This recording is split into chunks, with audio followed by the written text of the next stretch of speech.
Assalamualaikum warahmatullahi wabarakatuh. Perkenalkan, nama saya Zahri Maulana, NPM 19 14 20 10 18. Saya Miftahul Jana, NPM 1954 20 10 06. Saya Hana Maulidah, NPM 1914 20 10 34. Saya Muhammad Fikri Prabowo, NPM 1914 20 10 38. Kami dari Program Studi Sumber Daya Akuatik 2019, Jurusan Perikanan dan Kelautan, Universitas Lampung. Kami sekarang berada di Pelabuhan Perikanan Nusantara, Karangantu, Kecamatan Kasemen, Kota Serang, Provinsi Banten.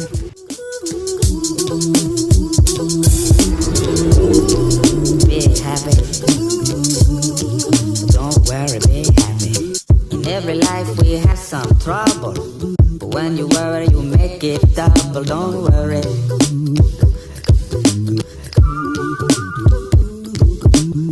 In every life we have some trouble, but when you worry you make it double. Don't worry. Be happy. Don't worry, be happy now.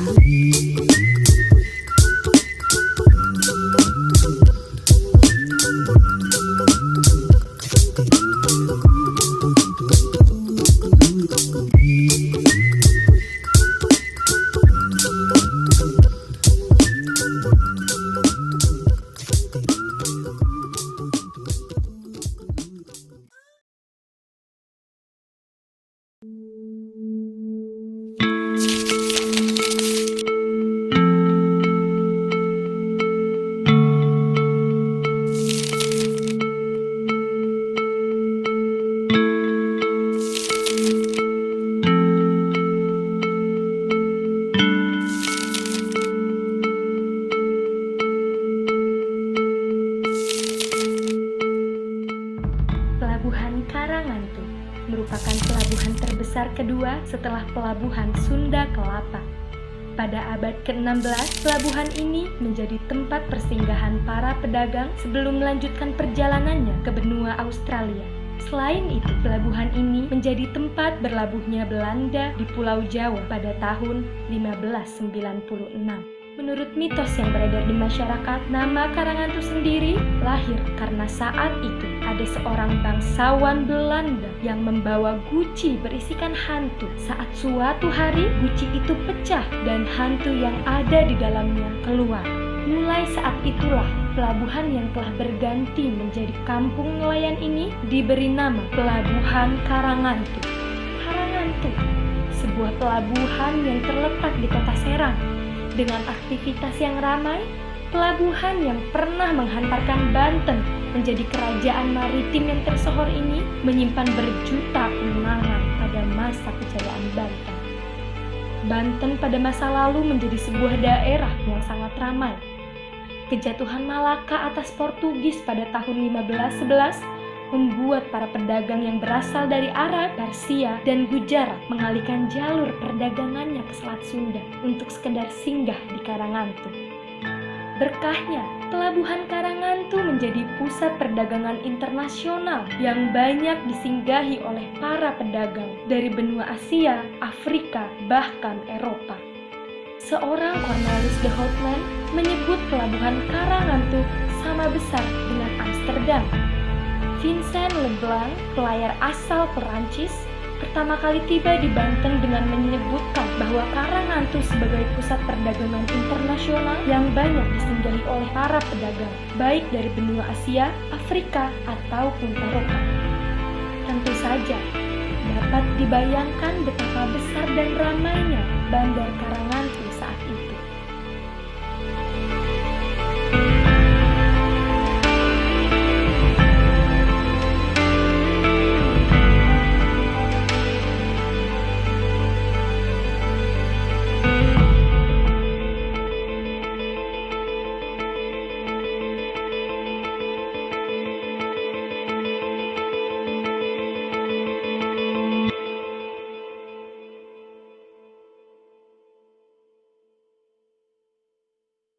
Karangantu sekarang sudah banyak berbeda dengan Karangantu yang dulu. Awalnya, Karangantu hanya berupa pelabuhan persinggahan serta pelabuhan bagi para nelayan. Tetapi Karangantu yang sekarang menjadi tempat rekreasi yang didatangi banyak orang. Salah satu destinasi wisata bahari yang dapat ditemukan di sana yaitu Pantai Gopek, yang mana merupakan besaran tarif yang dikenakan untuk masuk ke pantai ini. Dengan Rp500, pengunjung sudah bisa menikmati pemandangan yang disuguhkan di sana. Banyak keunggulan yang bisa kita dapatkan saat kita berkunjung ke Pantai Gope. Pantai Gope berbentuk dermaga yang masuk ke arah laut, sehingga memudahkan kita untuk melihat indahnya Laut Jawa yang mempesona. Jika kita menikmati pantai di sore hari, maka kita akan dimanjakan dengan potret tenggelamnya matahari. Di pantai ini juga terdapat kedai makanan dan minuman yang dijual oleh warga setempat sebagai sumber pencaharian selain menjadi nelayan. Tak hanya itu, di dalam pantai terdapat kawasan wisata mangrove. Cukup dengan uang Rp5.000, pengunjung sudah bisa merasakan sejuknya hutan mangrove. Di dalam hutan mangrove disediakan saung yang terbuat dari bambu, beratapkan jerami yang biasanya dijadikan tempat untuk bersantai dan berselfie ria. Tidak jauh dari pantai terdapat kapal-kapal nelayan yang berlabuh sebelum atau setelah berlayar. Para nelayan mengangkut hasil lautnya ke tempat pelelangan ikan Karangantu. Disitulah terjadinya kegiatan negosiasi antara nelayan dengan penjual atau distributor ikan. Di belakang tempat pelelangan terdapat pasar ikan Karangantu yang tentunya ikan dikondisi dengan sangat segar. Bau amis tercium di pasar itu yang menandakan bau khas dari ikan yang segar. Warga Karangantu memanfaatkan sumber daya alamnya dengan sangat baik. Mereka memanfaatkan sumber daya tersebut untuk kebutuhan hidupnya. Bahkan, kegiatan usaha yang dilakukan oleh warga Karangantu seperti menjadi nelayan, menjual ikan, mengolah ikan asin, memiliki warung makan, menjaga wisata pantai, dan lain sebagainya, membuktikan bahwa warga setempat memanfaatkan sumber daya alamnya, terkhusus di bidang perikanan dengan sangat baik dan benar.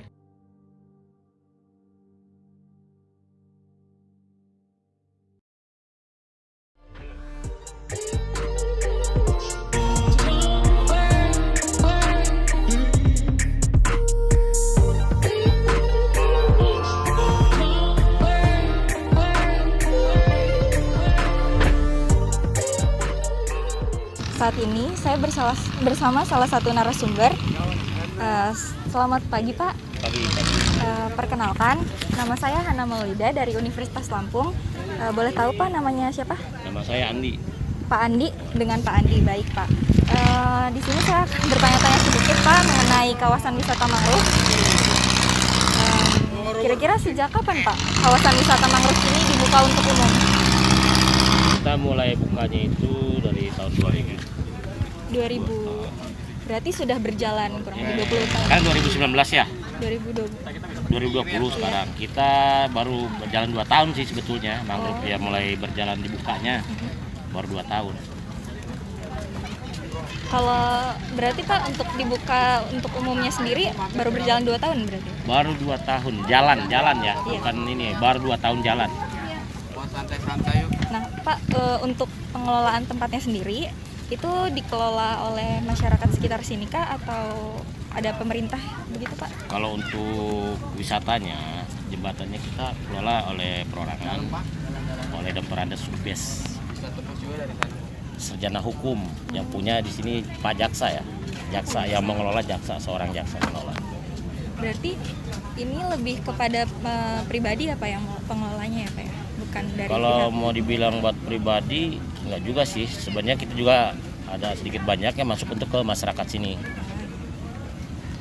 Baik Pak, untuk selanjutnya untuk para masyarakat yang sedang berkunjung nih Pak ke Pantai Gope ini, itu hanya mengunjungi Pantai Gope-nya saja kah atau cukup banyak juga yang mengunjungi kawasan mangrove-nya? Mut-mutan sih di sini. Mut-mutan. Kadang ada juga yang hanya jalan-jalan aja di dermaga sini. Ada juga 1, 2, 3 orang yang masuk ke mangrove-nya, Gitu. jalan-jalan. Tapi di sini khususnya yang ramainya hanya Sabtu Minggu aja sih. Hari-hari biasa tetap aja lengang. Lengang ya Pak ya. Nah Pak, kira-kira ada perbedaan nggak Pak sebelum pandemi ini sama setelah adanya pandemi? Jauh banget. Sebelum pandemi kita cukup boleh katakan untuk karyawan aja lumayan lah, udah cukup. Tapi semenjak masuk pandemi ini, jangan pun buat karyawan ya. Saya pribadi pengelolanya menangis loh. Udah 80-an 90% lah menurunnya. Cukup drastis ya Pak ya? Bukan drastis lagi, malah kalau kayak gitu mah. Ya, biasanya hari-hari biasa aja kita masih dapat aja 300, 400. Ini nggak ada. Paling 70.000, 50.000. Untuk tarif masuknya sendiri per orang dikenakan berapa?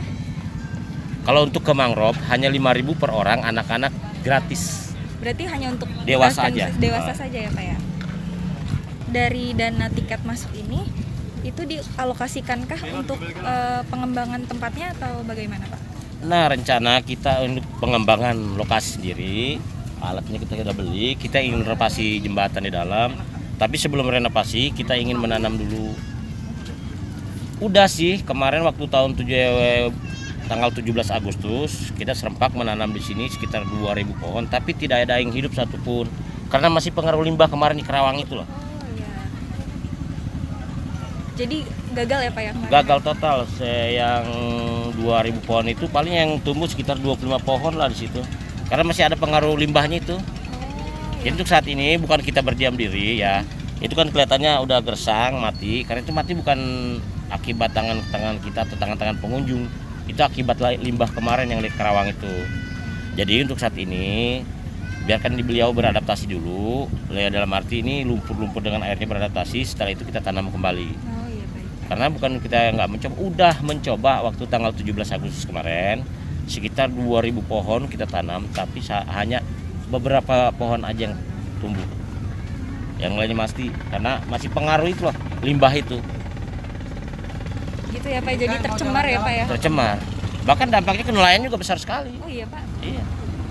Nelayan sekarang yang berangkat ke laut yang istilahnya dapatnya juta-jutaan, apa sekarang jangan pun juta-jutaan untuk biaya makan hari-hari susah. Banyak yang nganggur nelayan Karangantu sekarang karena dampak dari limbah itu. Nah Pak, selain dari dana dari tiket masuknya ya Pak ya, apakah ada dana lain kah untuk pengelolaan, dana tambahan seperti dana dari siapa Pak? Untuk yang sudah berjalan ya, yang sudah berjalan tidak ada dana. Tapi untuk kedepannya ini kita udah ada suntikan dana dari entah siapa ya. Tapi kita udah resmi dari wali kota, ya kan, ketua dewan. Kita udah sharing lah gimana untuk langkah kedepannya. Karena saya pribadi udah nggak sanggup untuk mengelola ini. Jadi kita sharing sama wali kota, dewan, lurah, camat, kita sharing gimana untuk langkah ke depannya. Mudah-mudahan beliau istilahnya ada tanggapan lah. Karena biar bagaimanapun ya desa kami, ya kampung kami ingin maju seperti desa-desa orang, kampung-kampung orang gitu. Berarti kebetulan berarti sudah ada pertemuan begitu Pak dengan pemerintah ya Pak? Kalau untuk pertemuan itu Dr. Andes Subes, Aris Pajasa udah ya, udah pertemuan dan ingin dibicarakan. Baik Pak, terima kasih atas waktunya Pak. Terima Sama-sama. kasih atas informasi yang telah diberikan juga. Semoga yang sudah direncanakan bisa segera tercapai. Amin. Begitu Pak. Dan pengelolaan atau pengembangan dari kawasan wisata mangrove ini juga bisa segera dilaksanakan begitu. Amin. Pak. Amin. Terima kasih Pak, selamat Ya, bekerja sama-sama. kembali.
Saat ini saya bersama salah satu narasumber yang merupakan pengolah hasil perikanan. Selamat siang Pak. Ya. Perkenalkan, nama saya Zahri Maulana dari Universitas Lampung. Dengan Bapak siapa? Bapak Heru. Sudah berapa lama Bapak menjalankan usaha ini? Ya. Sudah berapa lama? Udah setahun lebih. Setahun lebih. Perkembangannya sejauh ini dari pertama Bapak mengelola usaha ini, perkembangannya bagaimana ya Pak? Kenapa? Ulangi? Perkembangan dari awal mula Bapak membuka usaha ini bagaimana ya Pak? Begini-gini aja sih. Biasanya jenis apa yang Bapak jual? Jenis apa aja yang Bapak jual di toko ini? Udang, cumi, kue, tempe, banyak. Kalau itu jenis yang lain-lainnya ada sih. Sekarang kan lagi masa pandemi nih ya Pak. Iya. Perbandingan dari sebelum pandemi sama sudah pandemi itu bagaimana ya Pak? Kenapa? Perbandingan hasil jual ikannya dari sebelum pandemi sampai sekarang pandemi ini bagaimana Pak? Begini ya. Kalau ini susah, lagi susah. Ininya. Pak, biasanya sehari bisa dapat omset berapa ya? Satu hari berjualan? Kadang-kadang ya 1.200.000, kadang 1 juta. Ya, kalau lagi banyak ikan ya sampai 2 jutaan. Kalau lebih 3 juta. Ikan yang Bapak jual ini dari langsung Bapak tangkap sendiri atau dari pengelola yang lainnya? Pengolah lain. Pengelola yang berarti Bapak tangan kedua ya?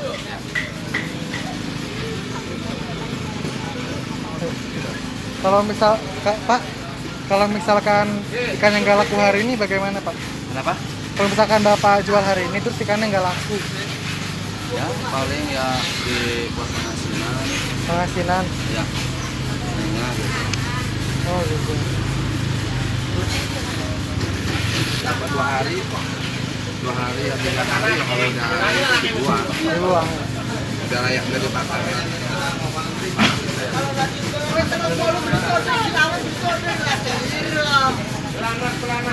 Untuk Pak, maaf, untuk pengiriman Bapak ikan jual ini Bapak dapat dari orang sini apa dari luar? Orang sini. Orang sini langsung ya Pak. Bapak terima kasih informasi itu. Terima kasih ya Pak. Ya.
Saat ini saya bersama dengan salah satu narasumber yang merupakan pengelola hasil perikanan.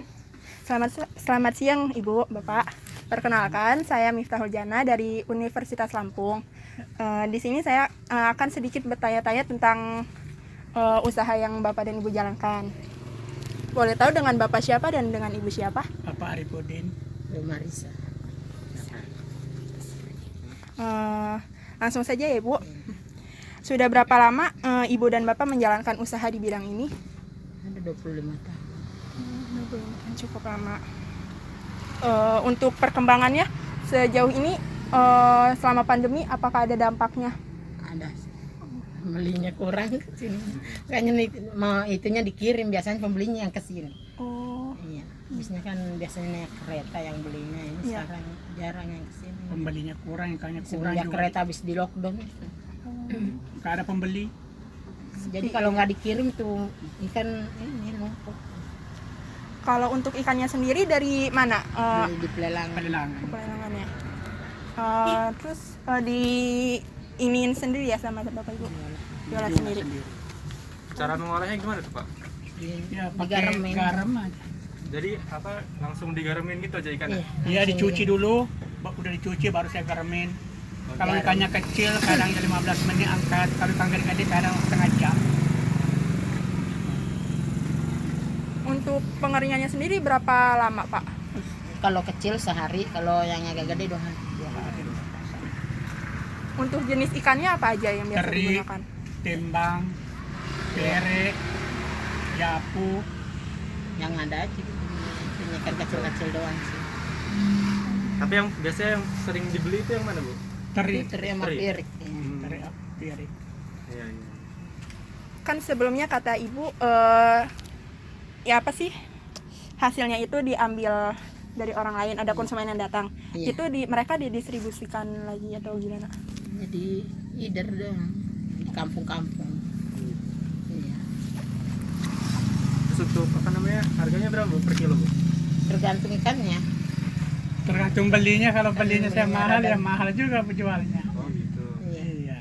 Kalau teri kan biasanya jual 35, sekarang 40, soalnya dari sananya mahal. Dari pelelangannya. Naik juga ya. Berarti harganya itu tergantung yang beli sama yang jual Tergantung ikannya? kita belinya dari pelelangannya. Iya. Kalau ikan lagi banyak rada murah, kalau ikan lagi kurang mahal. Dulu di sini mah sekitar jam 9 ibu-ibunya banyak tuh dari kereta.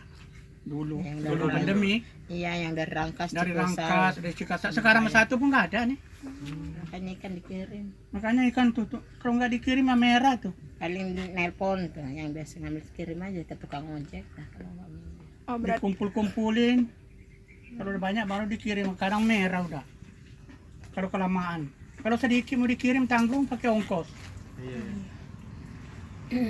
berarti kalau dikirim juga ke orang yang udah biasa. Iya, Iya, orang biasa. yang biasa kesini. Kalau selama pandemi ini berarti apa pendapatannya berkurang Bu ya? Oh, ya berkurang lah. Boleh tahu nggak Bu sebulan dapatnya berapa ya? Kalau pandemi ini? Ya, nih paling cukup buat makan aja, buat sama bayar listrik gitu. Listrik air paling. Susah lebihnya sekarang.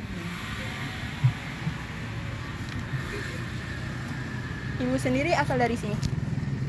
Saya orang sini mah asal ini Bugis, Makassar. Makassar. Cuma kan di sini namanya Kampung Bugis. Udah 30 Jadi- tahunan lebih saya di sini. Jadi saya dari kecil di sini. Oke Ibu, makasih ya Bu udah kasih kita kesempatan untuk tanya-tanya sedikit.